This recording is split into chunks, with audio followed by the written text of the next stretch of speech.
Good morning, everybody. Today I am tackling project decorative border garden.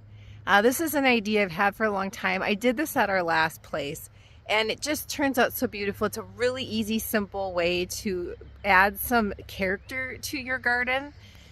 So I'm going to show you exactly the materials I'm going to use, and we'll, with trial and error here, try to get it set up and get some things planted. What do I mean by border garden? So what I love to do is collect different artifacts. In this case, in many cases, it's usually some sort of old headboard or decorative headboards that I find on Marketplace or at a garage sale or things like that, that I think are really pretty and interesting. So I really love this collection that I've gathered. And this set here is antique. You know, and they have a really pretty aesthetic, and they relate to each other. They're not the same, they're not matching, but they relate. And what I'm going to do is put them up along this edge of our yard.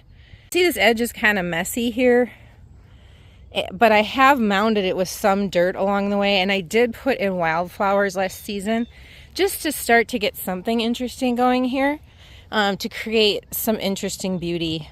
Right along the edge of where we have our veg garden as well, and it's very visible from our driveway, so I thought it would be really pretty to have something here where I could have some climbing plants. The thing that's most special to me is I plan to put Grandma's favorite morning glories, way to really have those vines keep coming back every year, and a special tribute. A tribute's a good word. It's more than a memorial. It's more of a tribute to her.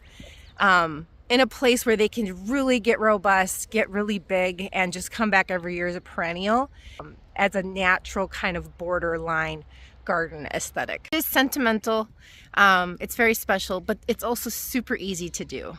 First piece to go in, I chose a bigger one just to establish the tone, and then I can kind of add things around it that feel good. And it went really well. I knew I'd have to grab the sledgehammer. That little rubber mallet wasn't going to do anything. It's kind of like hammering in fence posts. And so I definitely have some dents from hammering this in, because I wanted to make sure I got it in the ground pretty good. But it doesn't matter, because the idea is that this is very rustic looking. It's going to get weathered, and that's very intentional. So I really love how this is turning out. And then I'm just going to keep adding pieces as I go. The other thing that I've noticed is I can pile up dirt around the bottoms here just to stabilize it more, and I've got it in a location where it's not like there's a lot of traffic or it's going to get knocked over or anything. So as the plants start climbing and it establishes, I think it'll be just fine, nice and secure. That I'm a stickler about whenever I'm putting an element in the garden bed that's not a plant is making sure that it is super level looking. So like regardless of the ground that it's on, like this is a little bit more hilly than this area. I want to make sure that it visually looks level, and I don't have a level out here. Not going to get that particular, but just looking at it with the eye, it looks really good to me. It's not kitty-wampus. It looks like it was meant to be here, like it has a lot of importance, and a great sense of place. Things are coming along here. So you can see I added in a more modern, straight design, and then one of the antique ones. Here, the other antique one. And as I'm going along, I'm okay with there being space. I'm okay with them being a little bit angled and not perfectly straight.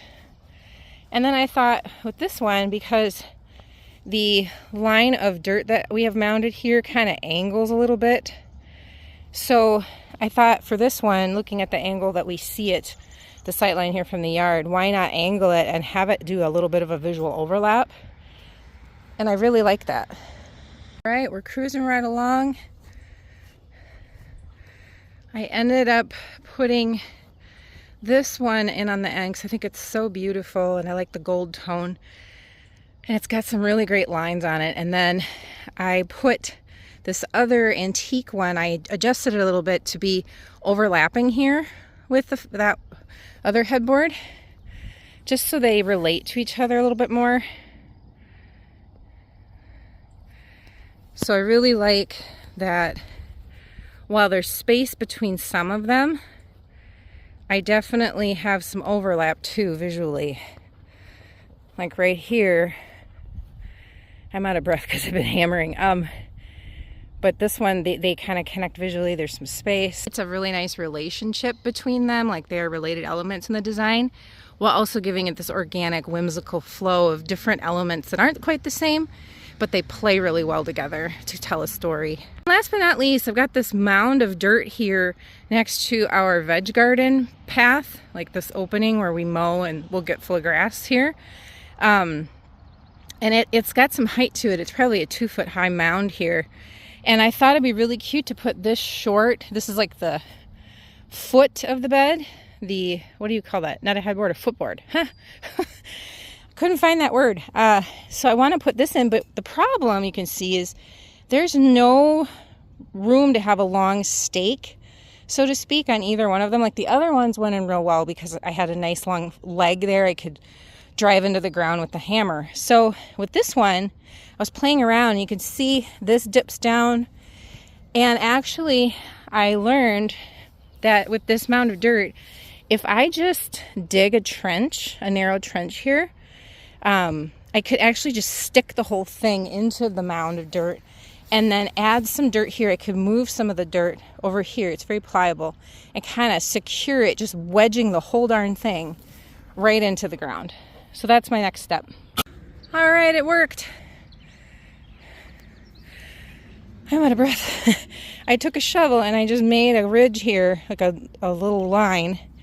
And then I mounted up some of the dirt here for that end to go into, and it worked beautifully.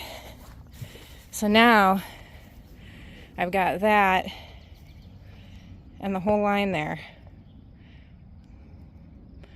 Loving it. So that is that. We've got 1, 2, 3, 4, 6 of them. Ideally, I get a 7th just to have an odd number, but I think this is a great start. I love it. Say that I have this established and ready to go, and now I get to plant out here. So I'm definitely going to put Grandma's morning glories in, and I might come up with some other things that are very heat tolerant because this is a definite bright sun location. I also want low maintenance perennials, so things I don't have to even fuss with that will come back year after year. So I'm going to look into some options, see what I can put in here, and just let it go to town and be beautiful.